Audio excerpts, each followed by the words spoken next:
A jornada de sucesso dos filmes de empreendedorismo é o cara que é filho de fábrica de sapato, que a vida inteira aprendeu sobre produção de tênis, e aí vai e funda a grande marca de sapato Suptiva e tal. Que não é o meu caso. Então, não tem como você inovar com assertividade, desenvolvendo tudo em laboratório e achando que você vai botar no mercado e vai funcionar de primeira. O melhor professor é a tentativa e erro, e você tem que ter uma capacidade de adaptabilidade e resiliência muito grande. Se tá dando dinheiro, seu cliente tá feliz, insiste. É difícil encontrar o sweet spot ali, né? O momento onde eu insisto ou o momento que eu desisto. Mas eu acho que a dica central é essa, cara. Já fez mais do mesmo ou tem coisa nova pra fazer? Se tem, tenta mais um pouquinho, né? E tem a dica do dinheiro também. Se o dinheiro estiver acabando, também é um bom sintoma. A gente às vezes esquece de olhar, principalmente quando a gente trata de startup, a gente está tão focado em entregar valor para o cliente, que a gente esquece que a gente está aqui também para ganhar dinheiro. A gente é risco puro, cara.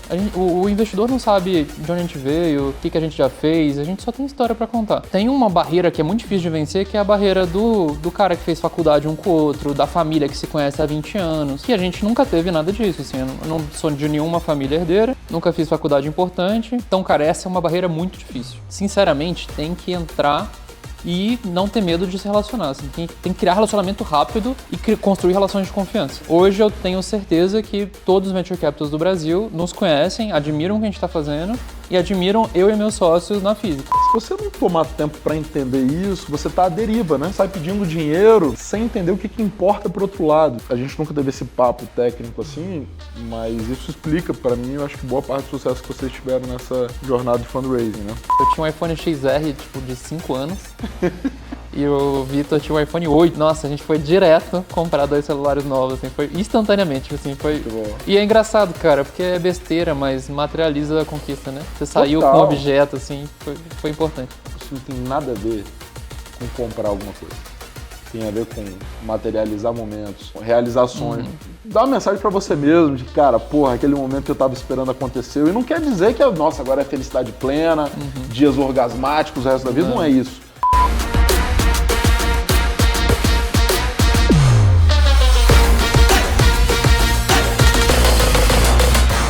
Fala pessoal, sejam muito bem-vindos a mais um episódio do podcast do Zero ao Exit. Eu sou Rodrigo Miranda, CEO da VPX, cofundador da Zite, cofundador da Chip Delivery, e aqui a cada episódio a gente conta a história de um empreendedor que saiu lá do zero com a sua empresa, cresceu, escalou e chegou até fazer o sonhado exit, ou seja, vendeu sua empresa para outra companhia. A ideia aqui é a gente sempre falar dos processos de M&A, dos lados positivos, das coisas negativas, dos perrengues. E para isso, hoje aqui eu estou recebendo um cara que eu acompanho desde o começo da empresa dele, inclusive eu fui um dos seus primeiros clientes lá na época de Zite, quando ele ainda estava num business, num modelo de negócio um pouco diferente do que ele fez muito sucesso recentemente. Mas essa história a gente conta daqui a pouco. Ele começou super cedo, sempre participou muito de movimentos de empresa júnior, etc., teve uma passagem pela Ambev, por uma grande empresa, participou lá de projetos de inovação e depois, em 2019, ele fundou a Clark Energia, que é uma gestora independente de energia. Ele vai contar melhor essa história para vocês e que vem transformando o setor com tecnologia e inovação. A empresa chegou a atrair já 17 investidores ao longo dessa jornada e agora, em 2024, teve 70% do seu capital adquirido pela Energisa, uma gigante do segmento. Pedro Rio, cofundador e CEO da Clark. Seja muito bem-vindo. Obrigado, Rodrigo. Cara, muito feliz de estar aqui. Acho que o Rodrigo sempre foi uma referência para a gente lá na Clark, né? Então, a gente trocou muita figurinha no começo, tentando vender coisa para ele que não estava pronto. E depois que a gente se conheceu, virou um mentor ali, me ensinou bastante. Então, muito bom estar aqui e quem sabe poder ajudar de alguma forma, né? Legal. Para a gente é uma honra te receber. Você sabe quanto que eu sou fã da trajetória de vocês. Aproveita o embalo aí, se apresenta um pouquinho pra gente, fala um pouquinho da Clark aí, para depois a gente já entrar no assunto, falar de M&A aqui com a turma. Boa. Meu nome é Pedro Rio, não é nome fantasia, é uma grande coincidência mesmo. Sou chamado Pedro Rio, nascido no Rio de Janeiro, mas morei em 6 estados do Brasil. Então não tenho... que você era da Bahia? Não, por isso que é a confusão. Todo mundo acha que eu estou de um lugar que não é de onde eu sou, assim. Eu morei em 6 estados do Brasil, fiz faculdade na Universidade Federal da Bahia, por isso que todo mundo acha que a gente é de lá. Dentro da universidade, cara, me envolvi muito com empresa júnior, Cheguei a fundar a empresa júnior do meu curso, depois fui diretor da Confederação Brasileira, depois fui presidente da Confederação Brasileira. Depois dessa experiência, eu sabia que eu queria empreender, mas ainda era muito inocente ali, né? Não sabia o quão difícil era empreender e nem por onde começar e tudo mais. E aí eu fiz uma experiência na Ambev, já com a cabeça de empreender, mas ainda tentando completar a minha jornada de aprendizado mesmo, de aprender a trabalhar. Foi uma experiência super legal. E logo depois eu quis sair da Ambev para empreender. Antes disso tive um hiato político ali, depois posso contar um pouquinho, alguns meses na política. E aí comecei a empreender em seguida, ali em outubro, novembro de 2018. Junto com o Rigoni? Junto com o Rigoni. Tem um número de votos tatuado no braço. Tudo. Que legal. Cara, foi... Eu lembro que assim, eu saí da Ambev para empreender e antes de começar eu tinha trabalhado alguns meses numa rede de coworking para me inserir no ecossistema ali, lá em Salvador. E foi legal porque os coworkings eles reúnem, né, várias startups, vários investidores, viram ecossistemas nas cidades e tudo. E aí nesses ecossistemas eu conheci o cara que foi no futuro se tornar meu primeiro investidor, que é o Rafael Barbosa. E aí quando eu fui empreender eu falei, Rafa, quero empreender, mas tenho um amigo se candidatando para política. E esse amigo me ligou, você conhece bem o Felipe também, e o Felipe me ligou, ele é muito persuasivo. E ele falou assim, Pedro, eu vou empreender e eu vou ser o primeiro deputado federal cego da história do Brasil. E eu sei que você quer participar disso. Aí foi um pitch difícil de recusar. Imagina. Felipe Rigoni. E aí o Felipe de fato se tornou o primeiro deputado federal cego do Brasil. E aí quando acabou a política ali, né, 3 mesinhos ali de eleição, começamos a empreender, ainda sem saber... Um pouco antes disso, a gente tentou decidir em que setor a gente ia empreender, né? E você conhece bem, né? A jornada de sucesso dos filmes de empreendedorismo é o cara que é filho de fábrica de sapato, que a vida inteira aprendeu sobre produção de tênis, e aí vai e funda a grande marca de sapato disruptiva e tal. Que não é o meu caso, né? Imagino que também não era o seu. E a gente, quando vem de outsider das indústrias, assim, é muito mais difícil se inserir. Então a gente tentou escolher uma indústria de forma bem feita, assim, né? E aí a gente definiu 3 regras, que era, eu queria que fosse um negócio muito grande, ou seja, um mercado que todo mundo pudesse consumir. Eu queria que fosse um mercado super analógico, então a gente queria muito ser first mover ali, começar a transformação de uma indústria. Para mim não fazia sentido fazer uma nova fintech, por exemplo, que já tinha tantas outras. E a gente queria uma tese de impacto clara, assim, né? Então a gente tem muita vontade de criar um negócio que quanto maior a gente é, melhor o mundo fica. Eu tenho muita dificuldade de vender um produto que destrói o mundo de alguma forma. E aí a gente chegou em 3 setores, que era saúde, educação e energia. E aí, até aí foi racional. Daí para frente, algumas coisas de sorte e consequências e tudo. E aí o Rafa era o maior fabricante de postes de iluminação pública lá da Bahia, o maior fornecedor da Coelba, de algumas distribuidoras e tudo.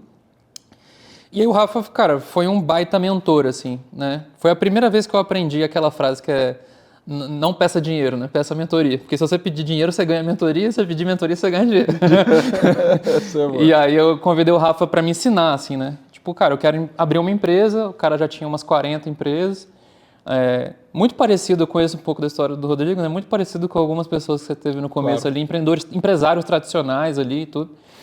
E esse cara me ensinou tudo, assim, me ensinou o que é um regime de lucro presumido até como se produz um poste, assim. Legal. E aí foi quando a gente começou a empreender com energia mesmo. Então esse é o long story short aí de como que tudo aconteceu. Não, e pegando esse gancho, eu acho que muito legal ouvir a honestidade que você traz, né, sobre o ímpeto empreendedor, né, de escolher o segmento que vocês iam entrar. Gostei muito, vou anotar isso, né, o negócio de impacto. Quanto maior eu fico, melhor o mundo também fica. Isso é muito bacana, uma definição que faz muito sentido e foge da boostagem também, né. Do que eu acompanhei desde lá do início, quando você foi lá no escritório com o Vitor Casagrande, lá no escritório que a gente tinha lá em Vitória. Eu lembro que você ficou puto que tinha um ar-condicionado quebrado. Tinha um ar-condicionado Aí você quebrado. teve que botar um balde ali. Nossa, quase matou a galera lá. Exato. Cara, bom, essa é uma história interessante porque a gente teve várias rodadas de investimento e continuou daquele jeito ali no nosso escritório. A gente era muito munheca para esse negócio. A gente não se achava digno de investir num escritório bom enquanto a gente não parasse de queimar caixa. Cara, vocês pivotaram várias vezes o negócio, né? Lá no início, era um negócio de procurar eficiência, economia de energia, e ao longo do tempo vocês foram pivotando. Quais foram as fases assim que vocês foram passando? Foi uma questão de identificando oportunidades ou questões de sobrevivência, de cara, precisamos olhar para um modelo de negócio um pouco diferente? Conta um pouco dessas mudanças. Para quem não sabe, só explicar. Pivotar é quando a gente fala que é um negócio, ele começa com um modelo de negócio, mas eventualmente ou ele identifica um melhor, ou esse não está dando tão certo, então ele muda um pouco esse modelo de negócio, oferece serviços, produtos diferentes. E isso aqui o Pedro sabe falar bem, viveu bem isso na pele. Menosprezei o desafio no começo, que era desenvolver um produto, assim. Não sei como é que foi para vocês lá, mas eu achei que a minha primeira ideia era a ideia mesmo, assim, que ia dar certo e tudo. E como você falou aí, né, foi só na quinta, né? A verdade é que quando você começa um negócio, a coisa mais importante que precisa ter são duas coisas, né? Que é um time excepcional num mercado muito grande. Então são duas coisas que a gente geralmente olha hoje quando eu estou olhando para alguma startup e tudo. Porque a terceira coisa, que é o que a gente se apega muito, que é o produto, vai mudar, né? E ele vai mudar porque a única forma que a gente tem de inovar com velocidade é na tentativa e erro, assim. Não tem como você inovar com assertividade, desenvolvendo tudo em laboratório e achando que você vai botar no mercado e vai funcionar de primeira, assim. Então, o melhor professor é a tentativa e erro, e você tem que ter uma capacidade de adaptabilidade e resiliência muito grande. Total. Então, a resiliência é para não se abalar, porque você faz um negócio com o maior carinho do mundo, cria o melhor aplicativo do planeta, e aí você lança no mercado e dá errado. Ou pior, né? O pior de tudo é quando você acha que deu certo. Aí começa a ter usuário pra caramba e tal, aí você fala, cara, bombei. Só que isso não vira receita, não vira satisfação de cliente, não vira retenção. Então, o pior, que foi o caso que a gente passou um pouquinho. Quando a gente começou o nosso primeiro produto, Rodrigo, em um mês a gente tinha 4 mil usuários. A gente estava em todas as capas de jornal, não sei o quê. A gente falou, cara, destruímos. A gente é a maior inovação desse mercado. Não virou R$1 de faturamento esse negócio. Então, o pior dos cenários, inclusive, é quando você acha que deu certo. E aí você se ilude e não foca no que realmente importa, que é um produto rentável, que entrega valor. E a pior coisa é quando você começa a cair nessas métricas de vaidade. Né? Número de usuários, e capa de jornal, e gente falando de você. Forbes Under 30. Forbes Under 30. 2020 você foi, não é isso? Foi 2020. Antes, inclusive, acho que antes, inclusive, do produto que a gente tem hoje. Sim. Então, a história que levou para lá, para Forbes, foi a história que não deu dinheiro, assim, que não virou o produto de sucesso, né? O produto de sucesso nasce em 21. Então, olha que loucura, né? Eu gostaria de ter sido reconhecido em 21, que é quando a gente criou, de fato, uma disrupção. Perfeito. Então, acho que adaptabilidade e resiliência para não se desmotivar nessas viradas de produto, e adaptabilidade, cara, para conseguir rápido ver que está dando errado. É uma capacidade, empreendedor ele tem que ter uma capacidade no começo de o tempo inteiro extrapolar se o que eu estou fazendo vai me levar para o ponto B ou a tendência é para outro lugar. Porque se for para outro lugar, quanto mais rápido você mudar, melhor, porque o dinheiro está acabando. Perfeito. Então, e aí volta para o começo, né? Então, sempre que um empreendedor começa com muito apego ao produto, a primeira dica que eu dou é, cara, desapega, assim, vai mudar, nunca vi nenhum outro não mudar. O mais importante é ter um core de gente boa, excepcional, num mercado com muita oportunidade, porque o produto você cria, assim, né? O primeiro o quê e depois o quê, né? Só um ponto importante, o Pedro, apesar dos cabelos grisalhos que já estão brotando, Pedro tem 31 anos. Tá estragado, né? Provavelmente vai ser o único dessa primeira temporada aqui mais novo do que eu. Eu tenho 32, Pedro tem 31. Então, vocês estão ouvindo um cara super jovem que passou por tudo isso que ele tá contando aqui. Eu acho que é legal a gente destacar isso. 2020 foi Forbes Under 30 também.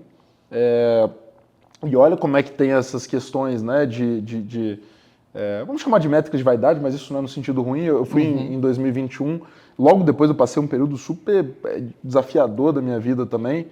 Como que as capas de jornais, elas enganam, né?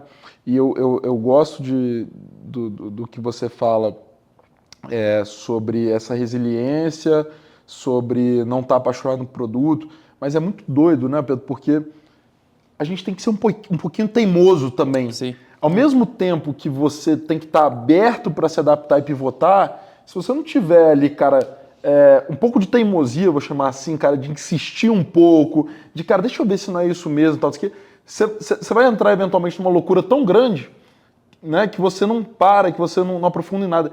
É uma coisa muito sutil isso, né? O momento de você pivotar ou de você insistir numa ideia, né? Pessoal, já a gente volta com esse papo que tá maneiríssimo, mas antes eu queria saber o seguinte, você já seguiu o nosso podcast no Spotify? Vai lá, segue, ativa a notificação e compartilha nas suas redes. Assim você ajuda a gente para esse conteúdo chegar cada vez em mais pessoas, beleza? Agora, bora voltar pro nosso episódio. Cara, acho que tem uma... É foda porque fica num qualitativo muito grande, né? Mas uma dica que eu percebi é, quando você já fez tudo o que você podia fazer e todas as outras coisas que você vai fazer é repetição do que você já fez, está na hora de mudar. E quando você ainda tem coisa para fazer, está na hora de insistir.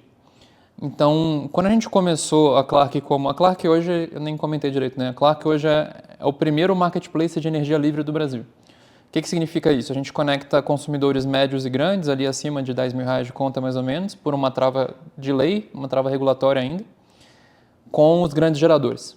Geradores, comercializadores, né, os traders e tal, com os vendedores de energia. Quando a gente começou isso, a gente foi a primeira empresa do Brasil a ganhar reais em cima do megawatt-hora, em cima do quilowatt-hora, ou seja, a gente ganhar um FII transacional sem estar tradando, no país inteiro.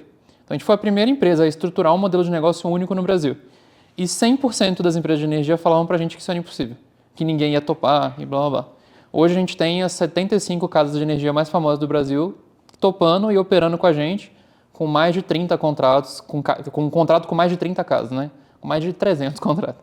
Legal. E isso vem muito de uma coisa de, tipo, tem alguma coisa que nunca tentaram? Tem alguma coisa que eu nunca tentei? Então eu vou insistir. E a gente essa é só uma coisa, né? O modelo de negócio era muito criticado. Hoje todo mundo acha que é o melhor modelo de negócio. Mas tiveram várias outras pequenas coisas que ninguém acreditava que eram possíveis, assim. Sim. E a gente foi insistindo, só que a resposta era positiva. E aí a gente foi fazendo mais do mesmo, ganhando mais resposta positiva. Acho que nos produtos anteriores, a gente insistia, fazia mais do mesmo e a resposta era negativa. E aí, basicamente, são duas respostas que importam. Cara, tá dando dinheiro e seu cliente está feliz?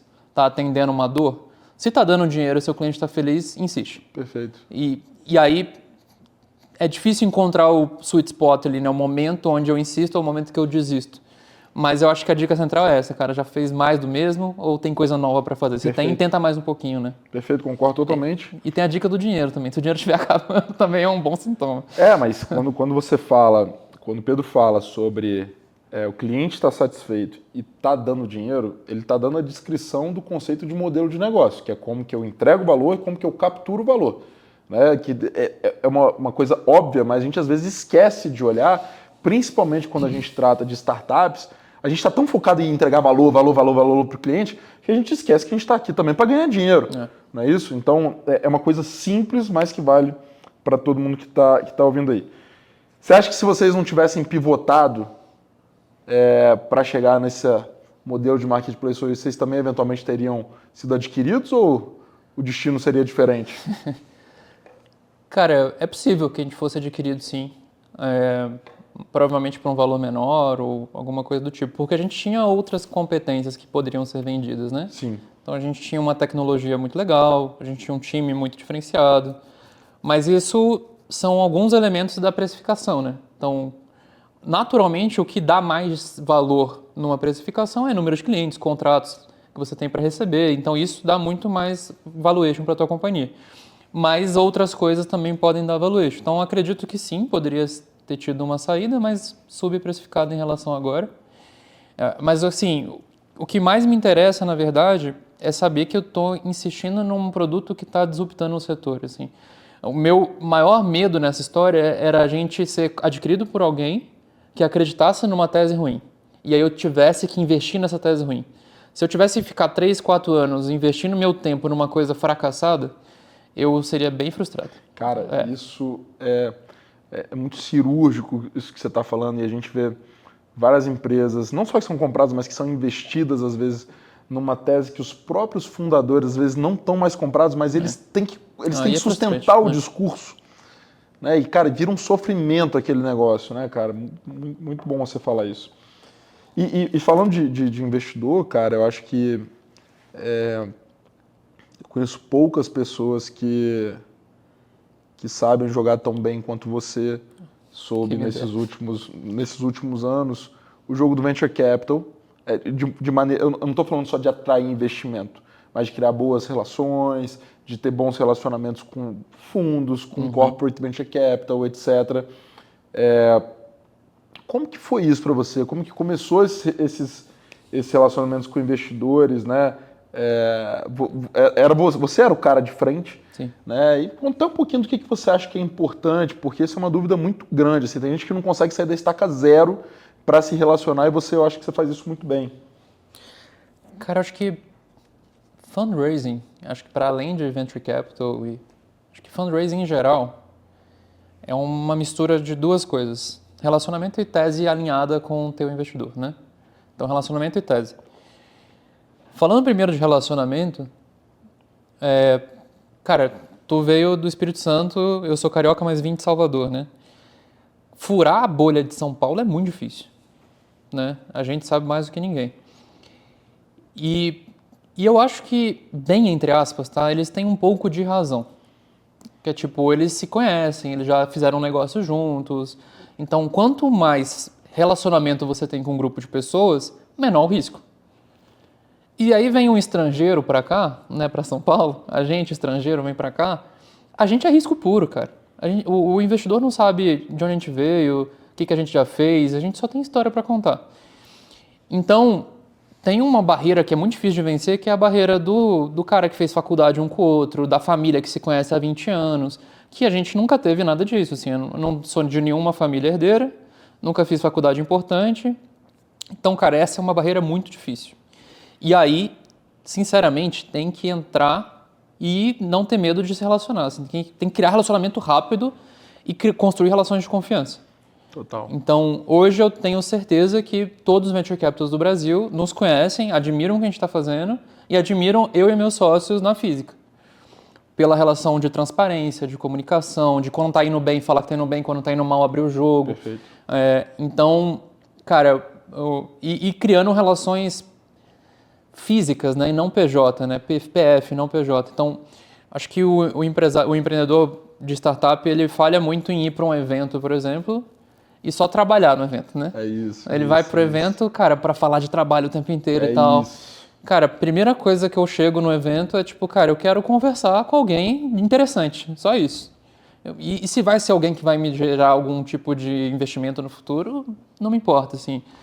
Então, tem momentos e momentos, né? Por exemplo, um evento não é um momento para pedir dinheiro. Um evento é um momento de conhecer pessoas, assim. Total.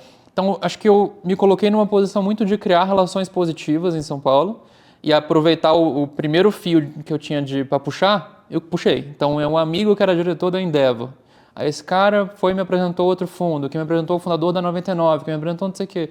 E aí você vai puxando esse fio e criando relações de confiança. E a segunda coisa, essa aqui seria meio que o soft skills, né? O hard skills, aqui entre aspas, cara, alinhamento de tese. Saber o que você precisa e quem é a pessoa ideal para pedir esse dinheiro. De que forma, né? Então, quando a gente fala de venture capital, cara, é um jogo que você tem que entender como ele funciona. Não é porque você está abrindo uma startup que você tem que pedir dinheiro para venture capital. O jogo do venture capital é um jogo de 10 anos. O fundo, ele opera por 10 anos. Ele tem, geralmente, né, 5 anos para investir e 5 anos para se desfazer do investimento, né, desinvestir. Para vender, ou seja lá qual for a estratégia de desinvestimento. Ou seja, o jogo do venture capital é um jogo que tem que sair de 0 para 1 bi em 5 anos. Se tu não consegue desenhar uma tese que faz isso, não tem como captar dinheiro com venture capital. Então, acho que cara, construir uma tese que você tem convicção de que é possível, aí fica mais fácil vender. E aí você tem que ter uma convicção clara de que é possível criar um business super valioso em pouco tempo, e isso vai fazer sentido para venture capital. E aí você tem um segundo estágio, que é fazer com que alguém tenha mais convicção que você. E aí eu ouvi uma vez de um fundo de investimento que ele me falou assim, Pedro, o business só vai dar certo quando os investidores têm mais convicção que os empreendedores. Porque o cara compra a tua briga, ele entra no jogo, ele quer ver dar certo e tal. E é aí que vira investimento. Assim. Então, acho que são essas duas grandes coisas que a gente tem que se atentar. Como que você cria relações de confiança e alinha a tese com o tipo de investidor, assim, que pode ser um private equity, um venture capital, uma empresa, etc., mas tem que estar alinhado com o que esse cara entende de retorno sobre capital, o que ele espera de retorno sobre capital. Cara, e olha que coisa interessante, assim, você entende como funciona a indústria do venture capital. Tem muitos empreendedores, fundadores de startups, que não tomam tempo para entender essa loja. Só entender isso aqui, cara, tem 5 anos para investir, 5 anos para desinvestir. Meio caminho andado, né? Isso é meio caminho andado. Você não é obrigado a jogar esse jogo, mas se você for jogar, você tem que saber que tem regra. Não é isso? Sim. Então, eu escrevi um texto, um artigo, sei lá o que é aquilo, deve ter umas 6, 7 páginas, explicando a indústria do venture capital, quais são os incentivos que uma gestora e um fundo tem para investir.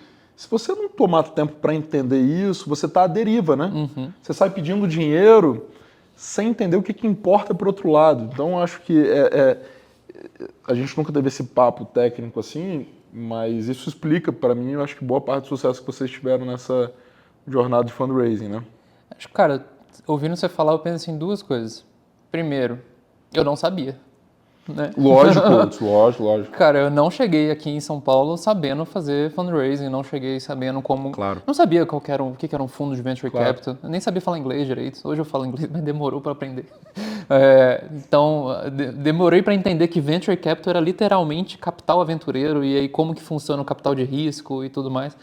E a curva de aprendizado acelera muito com amigos, cara. Você se aproximar de um Rodrigo, se aproximar de outro amigo, não sei o quê, e coletar esse aprendizado rápido, porque o Rodrigo demorou 5 anos para aprender, mas num papo de 10 minutos eu consigo sugar tudo que eu puder aqui. Óbvio que eu não vou aprender 100%, mas eu vou aprender 30% em 10 minutos. Total. Então, acho que a primeira coisa que eu fiz foi virar uma esponja de conhecimento e me cercar de gente excepcional. Você faz isso muito bem mesmo. Então, cara, foi bem importante. A segunda coisa eu nem lembro que eu ia comentar, mas... A gente vai lembrar, foi importante. Cara, você me faz uma pergunta que é o seguinte. Quando vocês venderam a participação de vocês, vocês estavam dispostos a vender, vocês queriam vender ou vocês precisavam vender a participação? Porra, ótima pergunta, cara. Eu sempre faço essa pergunta quando eu estou na ponta de advisor, porque isso muda completamente. Muda o preço e o timing. Muda o preço, muda as condições. E você já refletiu sobre isso? Cara, muito. A gente refletiu muito lá na época, né? E, assim, precisar vender a gente não precisava, porque a gente tinha um term sheet de um outro fundo. Legal. De um fundo top tier, assim, um dos melhores fundos do Brasil. E foi a primeira vez, inclusive, na minha vida que eu dei um no-go para um fundo. Foi maravilhoso. Caraca. Eu adoro esse fundo, inclusive. Se eles assistirem, eles sabem que eu adoro eles. Mas, cara, eu tomei por volta de 200, 300 nãos e dei um não só, né? Esse não foi prazeroso. Mas então não era o fim da linha, assim. A gente tinha dinheiro e a gente tinha um term sheet para ter mais dinheiro. E a gente tinha, inclusive, um outro term sheet de dívida também. Então a gente tinha um term sheet de equity e um de dívida, a gente podia escolher o caminho, inclusive. Por que a gente decidiu vender, cara? Depois eu tento encaixar em uma das 3 caixinhas que você me deu. Tá bom. Mas a gente decidiu vender por um motivo muito claro, assim, porque a jornada de capital da Clark poderia ser muito difícil daí para frente se eu continuasse a jornada de venture capital. Então eu já estava com muito investidor, já estava bem diluído. Uhum. Então eu teria que fazer algumas engenharias societárias para me manter nesse jogo. E engenharia societária é cansativo. Então a gente, conversando com os advogados, a gente falou, é um caminho, mas tenham ciência de que os próximos, esse mais 1 ou 2 deals vão ser difíceis, assim. E a gente estava disposto, mas era uma condição que atrapalhava. E a segunda coisa é que é muito difícil no meu setor é regulado, meu setor tem muito a ver com infraestrutura. A gente está falando de energia elétrica. Energia elétrica no Brasil é muito parecido talvez com saúde, assim. Saúde tem um hospital, tem um plano de saúde e tudo. Operador. Então, e aí tem o agente regulador e tudo. Energia é muito parecido, né? Tem as distribuidoras, as transmissoras, os geradores, o agente regulador. Tudo é regulado, tudo você só faz se tiver escrito, né? E negócios como esse, tem uma cara muito grande de negócios de renda e não negócios de equity. Perfeito. Né? Então, igual nas ações, né? Você escolhe se você quer uma ação para vender porque essa ação vai valorizar ou você escolhe uma ação que vai pagar dividendos. Perfeito. E o negócio de energia é um bom pagador de dividendos. Né? Então, energia, inclusive na bolsa, é um ótimo pagador de dividendos. Total. E aí, quando a gente botou esse pezinho no chão, a gente falou, olha, até aqui meu valuation cresceu muito, mas daqui para frente eu acho que ele vai crescer de uma forma mais segura e linear. E isso foge um pouco da tese de Venture Capital. Então, a gente, apesar de a gente ter um term sheet, talvez o próximo fosse muito difícil porque o cara ia ver uma reta, não ia ver uma exponencial. E aí eu ia vender segurança e o cara ia me pedir velocidade. E eu falo, não, mas eu sou muito sólido, mas o Venture Capital quer velocidade. E aí foi quando a gente falou, olha, talvez a gente tenha uma oportunidade com o M&A de trazer um investidor que entende do meu negócio e compra uma briga diferente. Que é uma briga de crescimento rápido, sim, 2x por ano e tudo mais, mas não é uma briga de 1 bi em 5 anos, é uma briga de 1 bi em 10, em 12, por aí vai. E aí a gente não fez roadshow, Rodrigo. A gente não saiu buscando investidor nem nada. Eu nunca conversei de M&A de forma estruturada, né? Só uma conversa rápida, com outra empresa que não Energisa. Então, para mim, quando a gente falou assim, olha, talvez o M&A seja uma saída mais inteligente para o nosso negócio, eu juntei com o meu sócio, com o Vitor, e a gente falou, olha, se a gente for fazer M&A, quem são os potenciais compradores? E aí a gente começou a listar. Pode ser banco, pode ser empresa de energia, e a gente foi listando nome. E aí a gente começou a definir alguns critérios também, que é tipo, eu não quero sair do negócio, pelo contrário, eu quero fazer meu negócio ainda chegar em outro patamar, e o M&A não é a linha de chegada, assim, o M&A é mais um step, mais um passo. Se o M&A é mais um passo para onde eu quero chegar, eu preciso de um investidor que me ajude, não que me atrapalhe. E aí a gente decidiu alguns critérios. Dentre eles, um dos mais importantes era a governança.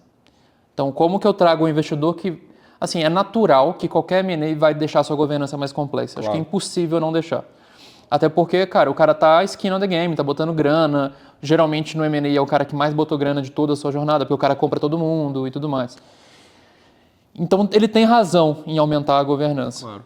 Mas como que você consegue deixar ela minimamente gerenciável para você continuar tendo a velocidade de uma startup? Isso é muito difícil. E a Energisa, ela tinha alguns elementos legais. Então, é uma empresa de 119 anos, controlada pela mesma família. Então, cara, isso é muito inédito. Você tem pouquíssimos casos no Brasil de empresa desse tamanho com uma gestão da mesmo controlador, né? Por tanto tempo, assim, centenária, com o mesmo controlador. E aí, conversando com alguns sócios, né, alguns investidores, a gente viu algumas histórias de M&A dentro dos nossos investidores, e uma das histórias que eu ouvi, o empreendedor falou assim, olha, a gente decidiu vender a nossa empresa para essa empresa porque era uma empresa familiar, e empresa familiar tem uma pessoa que decide. Mas tem uma governança mais complexa, é natural, uma empresa listada e tudo, mas no final do dia você tem um trânsito mais fácil e tudo mais. Então, cara, isso pra gente foi muito chave, assim. Não só ser uma empresa familiar, que com uma pessoa que decide, com uma governança centenária, mas a gente ter trânsito com essa pessoa. Total. Que eu acho que é outro elemento também super difícil, né? Que aí dá pra você ouvir essa história também, mas só tem uma verdade na vida. A pessoa, o diretor de M&A que fez o seu deal, vai sair da empresa. Vai sair. Então, numa empresa familiar, o dono não sai, né? Ele fica e tal. Então, tem vários motivos, mas em geral, a governança da Energisa nos cativou a acreditar, by the way, spoiler, assim, tá sendo melhor do que o esperado, a acreditar que a governança pós-deal seria suficientemente boa para a gente continuar a jornada, sabe? Então, não sei qual foi os 3 elementos lá, mas, cara, foi uma decisão é o melhor deal que a gente pode fazer, legal. Assim, tipo, de tudo que eu tenho opção, Private Equity, Venture Capital, M&A, era o melhor que a gente tinha para fazer, assim, para continuar no desafio, sabe? Legal. No meu caso, isso também teve um peso muito grande, 2019, quando eu conheci o Mendes, né? O Mendes, dono da Sapori. Assim, não é uma empresa familiar, porque não tem família dele participando ali, mas ele é o dono da empresa. E você fazer interlocução com um cara que decide é muito mais claro quais são as regras. Ele tinha lá um diretor que estava olhando para isso, mas no final do dia ele estava tomando a decisão, eu jantava com ele, a gente discutia, e tem um lado legal que é a valorização do empreendedor. E falar assim, Pedro, Rodrigo, cara, eu não quero que vocês percam isso. Eu não quero que a cultura de vocês seja afetada por uma cultura diferente. Não é que é melhor ou pior, mas é diferente, né? Então, Sim. cara, isso eu acho muito legal.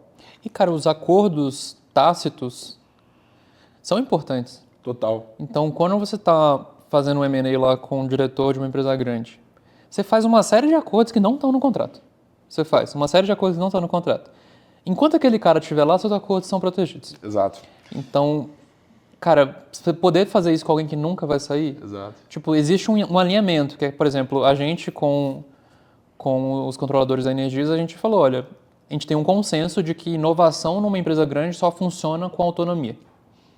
Então, a gente sabe que esse é um princípio. Isso não está escrito em contrato, mas é um princípio que a gente leva a sério. Sempre que o princípio autonomia está colocado em risco, a gente retoma a discussão e fala assim, galera, lembra que a gente discutiu sobre o princípio de autonomia? E aí faz todo sentido, a gente consegue voltar para o resultado rápido. Então, eu não menosprezaria aquilo que não vem em contrato. São acordos importantes Totalmente. que são utilizados no dia a dia. 400%. Eu quero, enquanto você falava aqui, eu lembrei, porque você trouxe um aspecto muito externo à empresa, de oportunidades que vocês tinham, mas eu gosto muito de falar assim, cara, eu sou eu não vou dizer que eu sou um defensor, porque eu não estou aqui para defender nada, mas eu levanto a bandeira de olhar para o que eu chamo de early exit, né? Que são essas vendas quando a empresa ainda não está valendo lá seus 200, 300, 500 milhões de reais. E eu tenho essa ótica, foi o caso dos meus negócios, mas não é uma questão de clubismo, é uma questão de olhar para o mercado e você vê que você tem 90% dos M&As acontecendo numa faixa de valuation que vai de 20, 30, 40 milhões, por motivo óbvio. Quando sua empresa vale 20, 30, 40 pau, você tem uma gama gigante de empresas que podem te comprar. Sim. Quando você começa a valer 100, 150, 200, restringe pra caramba e às vezes você não é nem grande o suficiente para um cara listado na bolsa gastar tempo com você e você não tem outros potenciais compradores. Então, às vezes uma dica para quem está ouvindo, quem está nessa jornada, é não morrer abraçado com a sua ideia, com a sua empresa. Esse negócio de, não, eu só vendo se for 100, 200, 300. Tive um investidor que eu lembro que eu te falei dele na época, era o Valdir da Lorto, e que o Valdir falava o seguinte, Rodrigo, se alguém um dia oferecer R$1 na sua empresa, você vai agradecer muito, genuinamente, vai falar que você vai para casa refletir e você volta depois com ele. Eu demorei um tempo para entender isso, mas hoje eu trago muito para essa ótica, cara. Às vezes o early exit, você tá com 31, eu tô com 32 agora, às vezes quem tá ouvindo aí tá com 25, 26. Cara, deals, M&As, às vezes de 10, 20, 30, mudam completamente a vida em termos de acesso. Não é só o financeiro, acesso, networking, oportunidade. A gente estava falando isso antes e eu quis trazer aqui. Inclusive, tá, pessoal, deixa eu fazer aqui um ponto importante. Se você é essa pessoa que está numa jornada empreendedora, etc., pensa no M&A, pensa no exit, está com uma proposta na mesa, etc., tem um QR Code na tela aqui em algum lugar que você pode entrar lá, preencher as informações da sua empresa. E o meu time aqui da VPX, a gente tem time de M&A, a galera sensacional, vai entrar em contato contigo, bater um papo, às vezes para te ajudar, para te dar um conselho, ou se for o caso também a gente pode te assessorar durante essa jornada. Beleza, pessoal? Então acessa o QR Code aqui para a gente falar, tá bom? Vamos fazer um bate-bola rápido aqui, Pedrão. Quem foi a primeira pessoa que você ligou depois de assinar o deal? Caraca, devia ter me preparado para essa. Cuidado, hein? Tem que lembrar. Nossa, foi tudo tão rápido, cara. Bate-bola, jogo rápido, ferrei com bate-bola, jogo rápido. Mas provavelmente foi pra Laíra, minha noiva. Acho que foi pra ela, assim, que foi a primeira pessoa. Boa. A declaração que você fez nos bastidores depois vai entrar aí também. Mulher da minha vida. Primeira coisa que você fez ou comprou, um pouquinho fora da curva ali depois. Cara, eu tinha um iPhone muito velho. Eu fui... Não foi a primeira coisa, foi instantânea, assim. Tipo, o dinheiro entrou, eu tava na Paulista, por algum motivo, e na Paulista tem várias lojas de celular e tal. Eu e meu sócio, eu tinha um iPhone XR, tipo, de 5 anos, e o Vitor tinha um iPhone 8. Nossa, a gente foi direto comprar 2 celulares novos, assim, foi instantaneamente, assim, foi... Muito bom. E é engraçado, cara, porque é besteira, mas materializa a conquista, né? Você saiu com um objeto, assim, foi importante. Cara, o que eu tenho falado nessa pergunta, isso não tem nada a ver com comprar alguma coisa. Tem a ver com materializar momentos, tem a ver com realizar sonho. Tem a ver, cara, você dá uma mensagem para você mesmo de, cara, porra, aquele momento que eu tava esperando aconteceu. E não quer dizer que, nossa, agora é felicidade plena, dias orgasmáticos o resto da vida, não é isso. Né? Mas que é legal justamente do ponto de vista de marcar, né? Eu, por exemplo, gosto muito de relógio, nesses momentos, etc. Tem gente que gosta de outras coisas, tem gente que gosta de viagem, tem gente que gosta de sabático, etc. Então eu gosto sempre de saber. Uma coisa que você faria diferente durante a negociação? Tem? É super recente, talvez não... Posso até pensar aqui, mas... Cara, eu sou muito feliz com o pós-deal, assim. A gente ainda não conseguiu estruturar um earn-out. Mas eu não sei se a gente conseguiria também, porque foi uma negociação muito rápida, então não deu muito tempo. Então a gente não vendeu 100% da empresa, né? O earn-out é aquela mecânica já pré-estabelecida para você vender o resto, né? Então isso ainda está em aberto. Então talvez se a gente conseguisse estruturar um earn-out seria melhor para todo mundo, para eles, para a gente, mas não deu tempo. Então não fico triste porque eu sei que foi necessário avançar rápido, mas para o deal ser 100% perfeito, talvez faltou um earn-out bom para todas as partes ser desenhado a tempo. Earn-out, pessoal, geralmente quando a gente vende uma empresa, principalmente em estágios mais iniciais, a gente tem o que a gente chama de parcela fixa, o que a gente tem de parcela variável. Normalmente essa parcela variável, ela depende de metas serem atingidas. Então você vendeu sua empresa por 100 milhões, você recebe 50 de forma garantida e os outros 50 vão ser atrelados a metas futuras que você tem que bater. É isso, normalmente, que a gente chama de earn-out, tá? Então vocês vão ouvir muito a gente falar sobre isso. São estruturas que alinham incentivos no futuro. Eventualmente são estruturas também que geram um pouquinho de atrito. Eu passei por isso, é normal, mas existem formas pragmáticas, formas mais simples de você fazer isso que evitam problemas futuros. É isso que o Pedrão tá falando. Eles deixaram para depois do deal para discutir isso com os compradores. E no nosso caso, cara, tinha uma relação de confiança muito grande. Então a gente sabe que o resto da empresa vai ser feito a venda no futuro de uma forma legal. Total. Mas dependendo do M&A é bom não abrir mão de um earn-out desde o começo, né? Total. Qual lembrança, alguma coisa que te marcou assim, durante a negociação? Foi quanto tempo? Cara, demorou. Apesar de eu ter falado que foi rápido, acho que foram 6 meses. 6 meses, mas é rápido. Foi rápido. Para M&A é rápido. Hoje tem demorado mais de um ano e meio, na média, os M&As. Alguma coisa que te marcou durante o processo? Positiva ou negativa? Cara, positiva. A gente tinha do outro lado lá o João, que era o diretor que tocou a operação. E o João foi, assim, muito pró-deal. E, cara, a gente sentava e resolvia os problemas juntos, sabe? Quando a gente encontrava um desafio. E, por tudo que eu já vi de história de M&A, é muito difícil ter um outro lado empático e querendo ajudar e tal. Então, parecia um amigo, assim. Parecia que a gente estava desenhando um negócio realmente dos dois do mesmo lado, assim. Isso foi muito legal. E negativo, cara, acho que eu olharia mais a gente teve bastante dúvida tributária e a gente seguiu um caminho inteiro por uns 3 meses errado. E a gente era para fechar o deal em 3, 4 meses. Aí quando a gente olhou, e o tributário? Quem paga imposto para onde? Não sei o quê. Aí quando a gente viu, cara, tudo errado de planejamento. Então, acho que se eu fosse voltar lá atrás, a primeira pergunta que eu perguntaria era quem paga imposto para onde e por quê? Porque, cara, o tributário pode acabar com o deal, assim. Mas de ganho de capital ou depois da fusão das empresas? Antes. Né? A gente tinha uma estrutura offshore, né? Tá. A Clark era uma empresa offshore. Verdade. E aí, cara, aí entrou em regras que a gente nem conhecia direito, né? Sim. E foi bem na transição da lei das offshore, então tudo isso foi fato novo, assim. Vamos explicar um pouquinho disso? Vocês tinham uma empresa constituída lá em Delaware, lá nos Estados Unidos, não é isso? Que é uma estrutura juridicamente mais segura, que fundos gostam, mais simples, que fundos de investimento maiores gostam desse tipo de estrutura que traz mais segurança para o investimento. Cara, faz todo sentido, assim, para o investidor. Para a gente é complicado, porque você tem uma empresa em outro país que você não conhece nada, é muito fácil para a gente ter uma limitada no Brasil. Sim. Né? A gente entende tudo, ou deveria, né? Mas, cara, ter uma limitada americana, né? Que é o que geralmente a gente abre, que é uma LLC, né? LLC. É um jogo muito novo, assim. Então, para a gente é difícil. Para os investidores faz todo sentido. Por quê? Porque pensa num investidor americano. Muitas vezes uma startup precisa captar com investidor americano, investidor europeu, investidor japonês, investidor fora do Brasil. Esse cara entende toda a estrutura, a mesma coisa, né? Ele entende toda a estrutura de como funciona o jurídico regulatório e o tributário de uma LLC americana.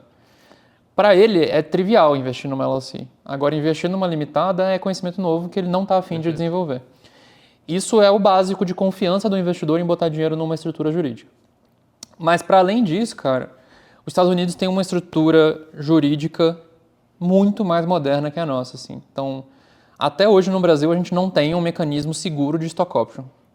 Isso é um absurdo. Assim. Stock option hoje é uma das ferramentas mais interessantes que a gente tem para engajar o colaborador a trabalhar numa startup que é puro risco. Sim. Então, se a startup não pode pagar bons salários, a melhor forma de engajar é tornando o cara sócio, engajando ele com a sociedade. E no Brasil não existe uma estrutura segura para isso, nos Estados Unidos está pronto. Outra coisa, né? Nos Estados Unidos você tem uma série de contratos de equity, de dívida, totalmente estruturados, e a Justiça de Delaware, por exemplo, entende muito bem sobre isso. Aqui no Brasil, cara, nunca tive essa experiência, mas eu não sei o quão seguro é um juiz avaliar um mútuo conversível, que é um contrato muito utilizado. Eu não sei se o juiz vai entender e quanto tempo vai demorar esse processo e tal.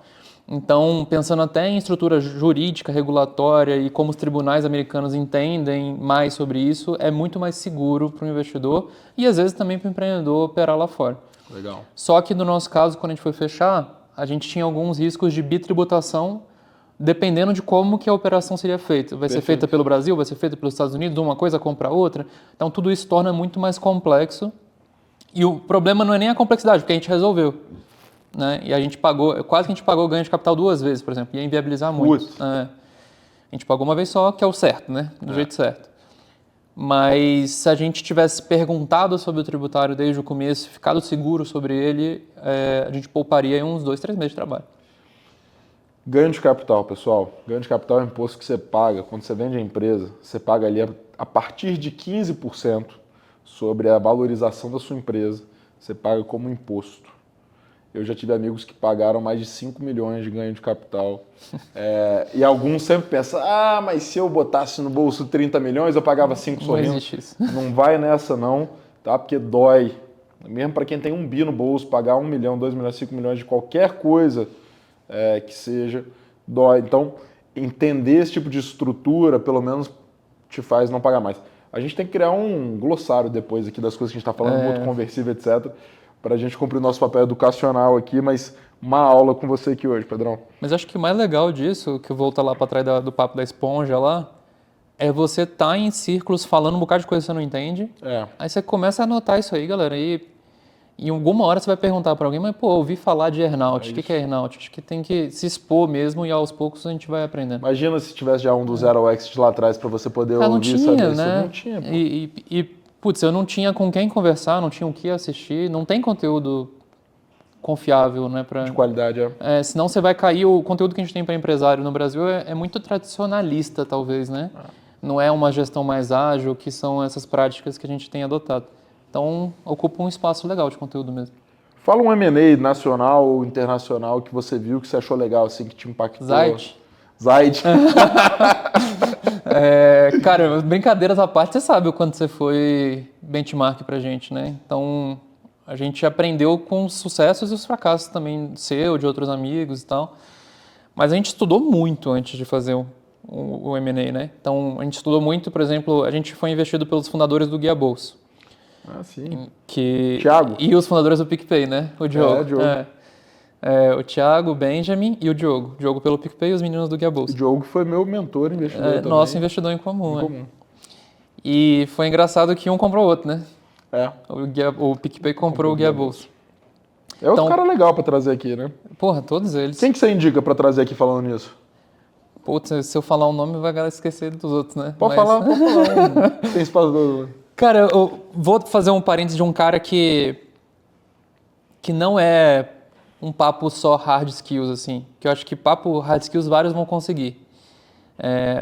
Mas um dos meus investidores, que era um psicólogo para mim, que era um cara que eu ligava quando tudo dava dando errado e tal, era o Rafael Costa, fundador da Justo Brasil.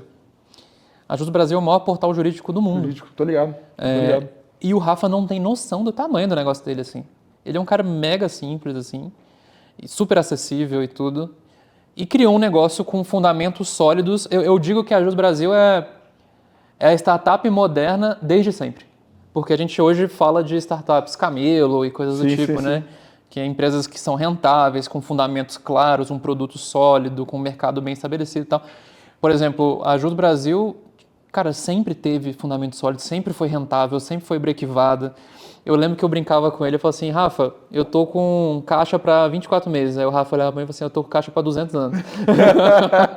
Então Ele o Rafa vendeu? era uma boa. Ele vendeu? Não, nunca. Não, ele... Um negócio dá lucro, Dá cara. lucro e ele vai embora. Legal. E, puta, investido pelos melhores fundos de investimento do mundo, assim, SoftBank, Founders Legal. Fund. Então, se quiser um papo hard e também hard skills, mas também experiência prática de um cara que fundou a empresa com 8 sócios e deu tudo errado no caminho, cara, eu acho que deve ser um papo legal. Legal. Falando em um cara sensacional que foi investido também, Patrick, meu amigo, lá da True Source, que sempre dá uma moral e manda pra gente aqui o Brain Up, esse energético aqui, cara, que tem nootrópicos, tem um monte de coisa. Fazer aqui a menção, aqui, porque né? nós vamos pra parte 2 aqui do nosso papo. Peraí, E Rodrigo. eles que estão Ó o barulho. garantindo... Vai. Boa. E eles que estão garantindo aqui a nossa energia. E tem cupom, Rodrigo20, para quem quiser comprar, Rodrigo20 para comprar Blueberry. Brain Up. Muito bom, né? Maravilhoso. Baixíssima caloria, pô, eles são sensacionais. Foram investidos pela Tarpon Um dos melhores fundos do recentemente. Brasil. Um dos melhores, lendário, né? Sim. Fundo lendário. Eu vou trazer aqui o Patrick para contar essa Dono de história uma pra das gente. maiores empresas geradoras eólicas do Brasil.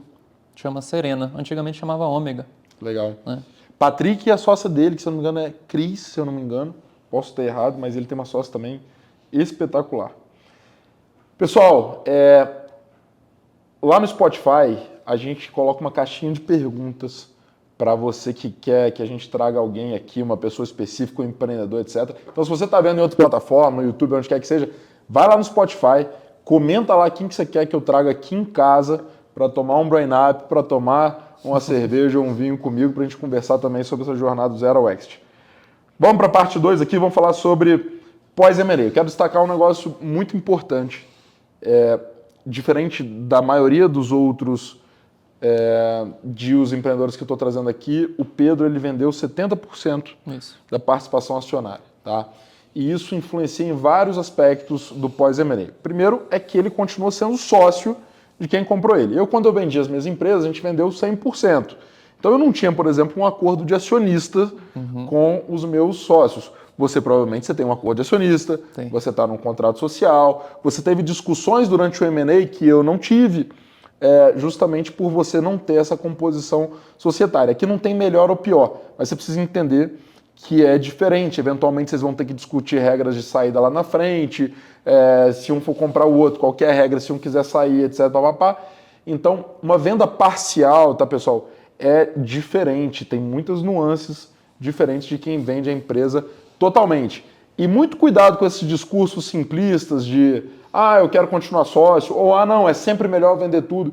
Não tem o sempre, o certo e o errado. Por isso que é bom você estar bem assessorado. Eu sei que você teve um advisor, um cara grande do meio jurídico, um cara que você confia muito. Eu imagino que isso tenha sido super importante para você.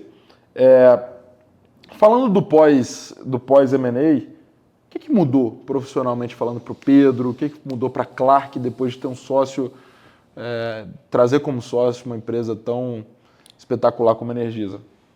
Cara, assim, graças a Deus a operação não mudou muita coisa. Então, pro time Clark, eu lembro até que o João, que é o diretor lá da Energisa, ele até falou no dia que a gente fez uma festinha assim, né, para comemorar junto com eles e tal, foi bem legal. Aí o João até falou assim, galera, eu espero e eu acho que muitos de vocês, ele falando pro nosso time, né, nem vão perceber que mudou alguma coisa. E é isso que a gente queria, né, que tipo, o time continuasse a vida deles como sempre foi. E aí, quando eu falo disso, eu falo de o jeito como a gente atende o cliente. Eu falo principalmente de cultura, né? A nossa cultura ficou muito preservada, assim. Então, o nosso DNA é o mesmo. Se você for lá na Clark, é a mesma de sempre, assim. Legal. Nosso jeito de atender, nosso jeito de vender, nosso jeito de se comportar, nossas regras de convivência são todas as mesmas e continuam mais do que nunca fortes, assim. O que muda, cara, é que agora tem um grupo por trás poderoso, assim. E aí tem um desafio de como que você aproveita as sinergias, assim. Então, a gente comentou por alto, acho que nem precisa entrar muito na história, mas na época que eu fui da Ambev, a gente estava implementando a área de cervejas artesanais. E, cara, a área de cervejas artesanais era tipo uma startupzinha da Ambev, que era a ZX Ventures, né? E aí a ZX, ela era autossuficiente, ela podia tocar o teu próprio negócio sozinha. E ela fez isso com muita competência por muito tempo, assim, criou marcas super legais, como Colorado, Vals e tudo mais. Só que no momento que ela aprendeu a trabalhar a sinergia com o grupo, né, com a Ambev, o negócio escalou muito. E aí alavancou muito mais o produto. Então, eu acredito que nesses últimos meses a gente demora um tempo para conhecer uma estrutura grande. Então, cara, é um mundo, assim, uma empresa de dezenas de milhares de funcionários, alguns bi de lucro líquido anual. Então, você demora para entender como ela funciona, qual é a estrutura hierárquica. Então, a gente passou esses 6 meses um pouco meio que definindo governança e aprendendo oportunidades que poderiam alavancar os dois negócios. Agora eu acho que a gente está pronto para começar a aproveitar as sinergias mesmo. Legal. Foram 6 meses? A gente fechou em março, então a gente está em outubro quase, né? Setembro, outubro. Deve ser mais ou menos 6 meses, né? Legal. Aqui vem uma dica legal, essas estruturas de earnout que a gente comentou mais cedo, muitas vezes o pessoal faz, isso aconteceu comigo na minha transação. O earnout é assim, a cada ano você tem metas para bater. Eu aprendi que você leva, no mínimo, esses 6 meses para você entender onde que você está no jogo. Então, se você vai fazer uma estrutura de earnout na sua empresa, está vendendo, vai ter um earnout, eu chamo de período de carência. Coloca assim, olha, o earnout só vai começar a contar depois de 6 meses. Porque fica meio parado mesmo. Porque são 6 meses, cara, que você está se ambientando, né? Você vai pegar, Pedro viajou para surfar, foi lá pedir a namorada. Semaninha, pô. Mas é justo, pô. É umas fériasinhas de uma semana. É justo, né? Foi pedir a namorada em noivado, em casamento, etc. Então, uma dica para vocês, pessoal, pensem nesse períodozinho de carência, né? E claro, né, busquem também boas assessorias aí como o Pedro teve, como a gente faz também em várias outras companhias, tá? Sim. Dentro da Clark hoje você continuou como CEO, como diretor executivo do negócio? Sim, como você falou, a gente tem um acordo de acionistas, né? Então a gente é sócio da Energisa, que é um baita orgulho também, né? É super legal, né? Sem dúvida. Vou falar, cara, você ter a Energisa como sócio é um negócio super legal. E aí a gente está eleito pelo menos para 4 anos como diretor. A gente, digo eu e o Vitor, né? O Vitor é meu sócio, é o CTO da companhia. E, cara, assim, a gente está eleito para 4 anos, mas, cara, a gente está entrando numa fase do setor elétrico, Rodrigo, que vai se transformar muito a relação de compra e venda de energia no Brasil. Então, o que a gente viveu de telecom lá atrás, que a gente não viveu, né? Nossos pais viveram, a gente vai viver na energia de forma muito absurda, assim. Então, o mercado lá atrás de telecom, você tinha um provedor, sei lá. Hoje a gente tem 5. Na energia, hoje a gente também está acostumado a ter um vendedor só de energia, né? Que é a distribuidora ali que ajuda a gente a comprar energia. No Brasil, daqui a pouco, todo mundo vai poder escolher seu próprio fornecedor e vai ter 500, porque energia é uma competência brasileira absurda, assim. E aí, por que eu estou falando isso? Porque, cara, eu quero surfar essa onda, sabe? Eu quero viver isso, eu quero viver a digitalização do setor elétrico. E estar num dos maiores grupos de energia brasileiros que tem é um baita privilégio, assim. Então, apesar de estar eleito para 4 anos, eu pretendo ficar lá por muito tempo enquanto o desafio for grande, assim. E essa tem que ser a visão, né, cara? Você entrar num lugar pensando em sair é um negócio que deve ser torturante, né? E aí, se puder, sai logo, entendeu? Se tu tá entrando para sair, se puder, estrutura ele o mais... Sei que é difícil, né? Porque no final do dia, a M&A é uma venda, né? É uma venda. Mas se tu puder realmente não tiver interesse em ficar, o melhor é sair mesmo, porque é pior para todo mundo, assim, vai sugar a sua energia. No nosso caso, cara, tô muito animado, assim, eu quero muito ficar, assim. Então, eu tô aberto à possibilidade de a Energisa ser meu último emprego, assim, sabe? Então, ficar lá pro resto da vida. O que muda no pós-venda pro Pedro, pessoa física? O que você enxerga? Outros anseios, cara, investir em outras empresas, ser conselheiro, o que você... Claro que você, tá com 31 anos, tem muita coisa pela frente aí, mas o que você enxerga aí pra frente depois dessa venda, Pedrão? Cara, a gente não vendeu muito, eu e o Vitor, né? Então a gente não fez a nossa vida, pelo contrário. Vocês mantêm a participação relevante. A gente mantém. Os outros investidores saíram? Todos. Todos saíram. A gente tinha 40% o investidor e 60% eu e o Vitor. E o time, né? O time também tinha várias partes aí. E aí a gente teve que fazer uma venda dos 40% integral. E os outros, para completar 70%, né, os outros 30%, 21% foi de primária, né? Dinheiro para a companhia. Perfeito. Ou seja, 40 mais 21, 61, sobrou 9. Desses 9 aí, a gente fez algumas secundáriazinhas pra gente e para todo o time. Então todo mundo colocou um dinheiro no bolso. Tá. E que é mega importante, assim. Porque, cara, empreender é uma jornada de foco. E eu não sei qual que é o certo, qual que é o errado, se existe isso, mas cara, empreender sem grana, que era a nossa realidade, é empreender com a corda no pescoço o tempo inteiro, assim. Se isso é bom ou ruim, eu não sei, mas, cara, você dá um passinho na pirâmide de sobrevivência é muito saudável, cara. Muito. Você tirar a discussão será que eu tenho dinheiro para aluguel? Sabe? Tira essa discussão fora. Então, a gente não colocou muito dinheiro no bolso, mas dinheiro não é problema pra gente viver. Então, a gente consegue respirar agora e a gente consegue colocar 100% da nossa energia no negócio. Então, foi bom nesse sentido. E todo o time colocou alguma coisinha no bolso para ter esse passinho para frente. Isso é muito legal. Né? Todos os sócios, cara, olhando mais para o negócio, menos para sua conta bancária e tal. Mas foi pouco. Por exemplo, eu acho que eu vendi 2%, sabe? Então, foi muito pouquinho. Então, agora é o jogo, de fato, de valorizar a companhia pra caramba. Então, essa venda agora deu sobrevivência e realmente o que eu quero fazer de dinheiro é fazendo a empresa valorizar muito pra gente vender o resto. Legal. Agora. Você sabe que muita gente me pergunta, cara, sobre esse negócio de fazer pequenas secundárias ao longo da jornada, porque isso em determinado ponto isso é um tabu. É um tabu. Né?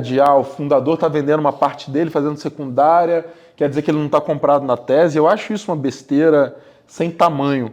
Né? Parece que o fundador ele tem que ser o cara que fica comendo merda o dia inteiro, o resto da vida, porque ele tem que provar que ele está comprado naquele negócio dele ali. Mas, cara, não é uma questão de dinheiro. Esse cara ele doa 24% da vida dele. Tem prova maior do que isso, né? Não tem? E eu tive, na Chip especificamente, eu e meus sócios, a gente vendeu 2% da nossa participação em secundária. Isso em 2019 ou 2018, se eu não me engano. Já dá um fôlego danado. Não, um baita fôlego. Foi na época que o Renatinho, meu sócio, tinha acabado de ter filho, ou ia ter filho, etc.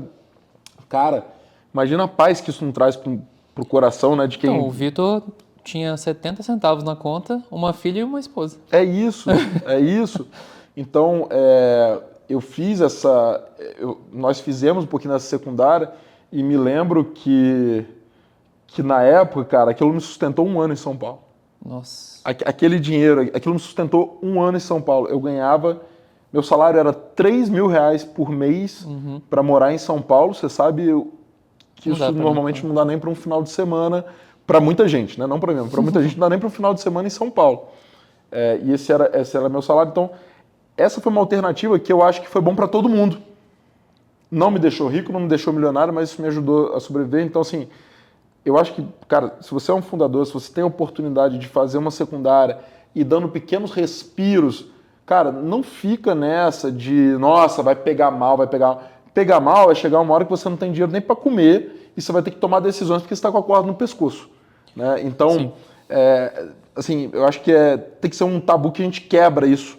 Né? Também não é para o cara ir lá e começar a esbanjar e tal, mas tem um equilíbrio nesse negócio, né, Pedrão? Acho que tem... Cara, o Venture Capital ele acaba criando alguns tabus para se proteger. Né? Então, todo mundo já viu as séries lá do Netflix, né? De gente que captou dinheiro que nem doido, não tinha nada, fugiu com dinheiro e tal. Então, tem umas histórias assim. E eu entendo o fundo de Venture Capital criar esses tabus para evitar que tenham malucos que roubem ele. Assim, basicamente isso. Mas, cara, tem um ponto de equilíbrio, entendeu? Então, a gente, antes do M&A, a gente nunca fez nenhuma secundária relevante. Mas a gente botava, assim, R$10.000 no bolso, sabe? Para dar uma respiradinha por 2 meses, sabe? Quando captou a grana, já alinhava com os investidores. Ó, eu e o Vitor vamos botar R$10.000 no bolso cada um, só para salvar aqui o ano um pouquinho. É isso. Era tipo um bônusinho. Eu acho que dá para ser um pouco mais do que R$10.000, mas nem tanto também, porque, vamos lá, se você está fazendo um business super interessante para Venture Capital, animal, tu criou um negócio difícil de fazer. Porque se tu consegue criar um negócio que tem capacidade de virar um unicórnio, né, um valor de $1 bi em 5 anos, cara, tu tem uma ideia genial.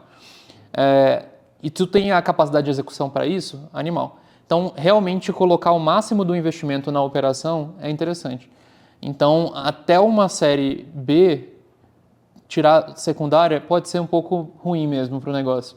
Mas, puta, tu chegou numa série B, tem perspectivas positivas para uma série C, série D, aí eu acho que já vale a pena tirar uma boa secundária numa série B. Claro. By the way, vários dos grandes empreendedores fizeram isso, né? Então, todas as grandes startups aqui, da série B para frente, o cara vai já colocando um dinheirinho no bolso. E até fazendo um link com o que você falou lá atrás de Early Exit, Rodrigo. Cara, é mais um tabu que é feito para o investidor, assim. O investidor, ele quer que você ache que um Early Exit é ruim. É isso. Bom ou ruim, tanto faz, assim. O desafio é como que eu crio um negócio valioso e esse negócio não vai a zero. Porque, diferente do investidor, o investidor não está interessado se tu vai a zero. Ele quer que 3, 4 caras cheguem em 100. Se 3, 4 caras chegam em 100, eles pagam o investimento do portfólio inteiro. Então, cara, eu nunca tive esse privilégio assim, de ir para o 0 ou 100. Então, no nosso negócio era, cara, 3x é muita coisa, 10x é muita coisa, 20x é muita coisa.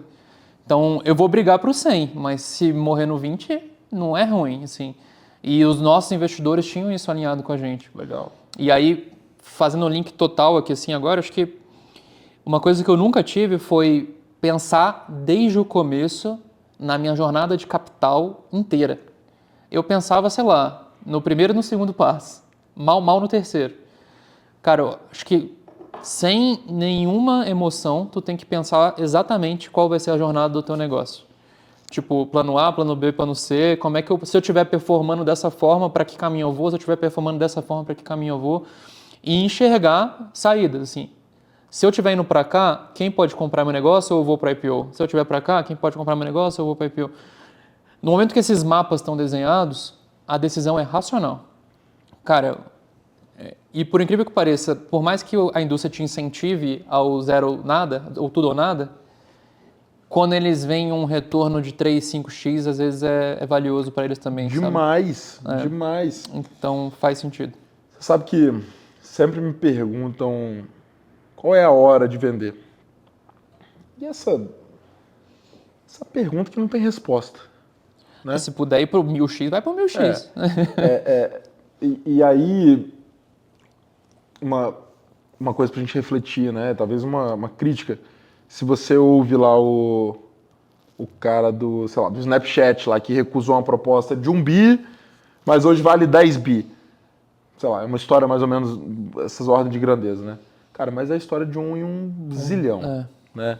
Então a gente tem que ter muita responsabilidade. O que eu gosto, que eu sempre sugiro pro pessoal que me pergunta isso, além dessa jornada da empresa, Pedrão, de qual que é a jornada de capital da empresa e tal, pensar na pessoa física. Qual que é a sua jornada de capital? Onde você quer, o que você quer criar. Quanto você quer? Então, assim, cara, coisa idiota. Não é você sair todo ano desenhando meta. Cara, assim, 30 anos, você quer estar com quanto na conta? Você quer estar dirigindo qual carro, ou morando em qual casa, ou casado, ou com filho, etc.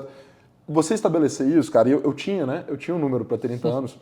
Isso facilitou muito minha tomada de decisão, né? De preferência alinhado com os seus sócios. Que aí quando vier uma proposta, quando vier, etc., você fala, cara, isso está alinhado com o que a gente queria ou está muito distante do que a gente queria? Então é quase um jogo de orçado e realizado. Que a gente tem para dentro da empresa, mas a gente faz pouco, às vezes, isso na vida pessoal, né? Você que está nessa jornada, cara, faz o seu orçado. Qual que é o seu BPzinho ali de vida, né? Para onde você vai? Porque senão você entra numa loucura. Ah, poderia ter sido mais, poderia ter sido menos. Irmão, eu não tenho esse problema comigo mesmo. Né? Assim, cara, era o nosso combinado, estava todo mundo alinhado, foi aquilo que a gente desenhou. Ah, poderia ter 50x, poderia ser 50x, poderia ser 0. Porque quem investe em startup, seja nosso tempo, seja o dinheiro, não é renda fixa que você parte de alguma coisa para mais. Né? Você investiu, você volta para o 0. Daqui para frente, cara, o que vem é retorno e tem que ser considerado. Né? Pedrão, caminhando aqui pro fechamento, cara, tenho certeza que muita gente aprende e se inspira, cara, com a sua jornada. Você é um cara muito novo, é um cara que fala com simplicidade, você é um cara que não tem intenção de complicar. Você é um cara, porra, que eu admiro demais, te agradeço por estar aqui. Deixa uma mensagem, cara, para quem está empreendendo, especialmente para quem está nessa jornada, que eu acho que você fez muito bem, repito isso, de captações, de fundraising. Que mensagem você pode dar, que dica, que conselho você dá para essa turma aí que está nessa jornada que você está percorrendo com tanto sucesso? Cara, sempre que alguém vai começar a empreender e vem me pedir um conselho, assim, né? É engraçado que tem tudo a ver com o que você acabou de falar, assim, né? Que a primeira coisa que eu pergunto para ele tipo, o que ele quer para a carreira dele, né? O que ele quer para a vida dele. Porque no final do dia, cara, é muito parecido com um jogo de RH, assim, né? Então, os fundos são parecidos com as empresas, elas estão buscando talentos, né? E as pessoas são basicamente pessoas que estão se candidatando para vagas, assim, é muito parecido com isso. E dependendo do que você quer para a tua vida, para a tua carreira, muda muito o teu jogo, né? Então, se tu quer muito dinheiro, pouco dinheiro, se tu quer, cara, grandes projetos, trabalhar muito, trabalhar pouco, então tudo isso afeta muito o teu jogo como empresário, como empreendedor. No meu caso, cara, a gente sempre foi muito ambicioso, assim, nem era um negócio de dinheiro. Hoje o dinheiro até se tornou uma métrica mais importante, assim. Mas a gente sempre quis grandes projetos, assim, mudar o mundo de alguma forma e tal. Até um pouco romântico, assim, né? Então, hoje a gente já é um pouco mais romântico pragmático, assim. Claro. Mas quando você quer, por exemplo, entrar num jogo para criar um negócio bilionário, sinceramente, aí sempre que alguém vem empreender e fala assim, cara, eu captar com Venture Capital, eu falo assim, cara, tu quer criar um negócio bilionário? Que é isso que eles estão avaliando. Aí a pessoa, não sei o que lá. Eu falo, cara, se tu quer criar um jogo bilionário, um negócio bilionário, tu não pode errar. Porque é muito difícil criar um negócio bilionário. São 10 exemplos no Brasil, algo em torno disso, sei lá, de coisas que são solidamente bilionárias, assim, né? Que cresceu do zero, chegou no topo e se mantém como um negócio sólido. E aí, nesse jogo, cara, tu não pode errar. Assim, tu tem que acertar no sócio, tem que acertar no mercado, tem que acertar no produto, e aí tu tem que acertar em tudo. Quando começa a sair do roteiro alguma coisa, a gente fala que tem o jogo do bilhão e o jogo do milhão, né? Se tu quer acertar o jogo do bilhão, tem que acertar em tudo. Se tu começa a errar, tu começa a cair sem querer no jogo do milhão. Aí tu vai cair no jogo dos 10 milhões, dos 20 milhões, dos 100 milhões e tudo. Para acertar aqui, tem que acertar em tudo. E tá tudo bem não querer acertar em tudo, porque é muito cansativo e difícil. E se você puder, desde o começo, saber, cara, não, eu tô criando um negócio que eu quero que vai valer mais ou menos isso para transformar essa parte da indústria aqui e faz sentido para mim lá no futuro ser comprado por uma grande empresa. Cara, é um jogo muito diferente e você pode encarar ele de outra forma. Total. Agora, não, eu quero comprar um negócio que vai ser listado na bolsa, eu quero montar um negócio que vai ser listado na bolsa. Cara, aí eu vou mudar as dicas que eu vou dar para essa pessoa porque é um jogo muito diferente. Então, cara, minha dica principal, acho que empreender é muito difícil. E eu acho que o primeiro passo é entender o que você quer para a sua vida. E aí, isso bem resolvido e alinhado com o tipo de negócio que você está criando, com os investidores que você está buscando, aí tem uma série de outras dicas, mas acho que se eu fosse fechar com uma outra dica cara, nada me trouxe tão rápido até onde eu cheguei que não as pessoas que eu conheci. Então, são amigos, relações de confiança.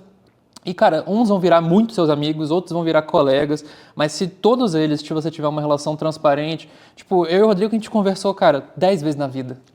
E eu sei que sempre que eu encontro com ele, existe uma relação de confiança. E, cara, isso é fundamental, assim. E aí, tem uma frase que eu gosto muito, que é, cara, eu só cheguei até onde eu cheguei porque eu me apoiei em ombros de gigantes. Por incrível que pareça, você foi um deles, várias outras pessoas foram também. Então, entende o que você quer para sua vida e se cerca de gente grande, que essas pessoas vão te levar longe. Sensacional. Pessoal, com essa frase que eu tanto gosto, concordo, que a gente encerra mais um episódio do Zero ao Exit. Não esquece, fala o seu Instagram pro pessoal te seguir, Pedrão. Você é low profile, mas bota o pessoal pra te seguir. Cara, meu Instagram é fechado, você acredita? Tá vendo? Então, ó, quem quer seguir ele... Segue lá no LinkedIn, Pedro Rio, é o único, Segue no LinkedIn, Pedro Rio. O meu Instagram é aberto, @oRodrigoMiranda. Segue o Instagram da VPX, @VPXCompany. Segue a Clark. Segue a Clark Energia. Vai lá no Spotify, avalia com 5 estrelas, compartilha, cara. Olha que história fenomenal. Um cara de 31 anos, um cara que passou por empresa júnior na faculdade, passou por Ambev, passou por política. Cara, com 31 anos já fez tanta coisa bacana e mais do que ter feito, olha o tanto de conhecimento, tanto de insight que um cara desse passa. Então, Pedrão, obrigado. Tenho Obrigado, orgulho querido. de ser seu amigo. Tenho orgulho, cara, de ter acompanhado de perto toda essa história. Fica aqui mais um episódio do Zero ao Exit. A gente se vê no próximo.